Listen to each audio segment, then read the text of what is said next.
How to check McDonald's restaurant hours before you go. Hi everyone, I'm here to assist you today without any delay. Let's jump right in.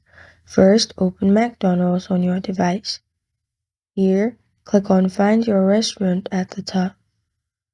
After that, it will lead you to this page here. Enter city, zip, and state.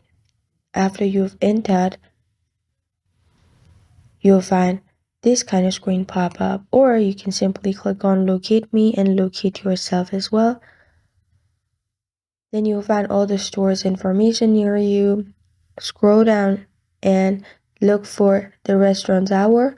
You can also click on one of the restaurant you want to see hours off. And after you've clicked on it, you'll find if it's open now or when it's going to open, when it closes.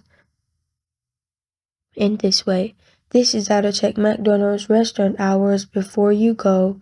Thank you for joining me today. If this video helps you out, please leave a like and subscribe for more. Got a question or want to suggest a topic? Comment below. Thank you for watching.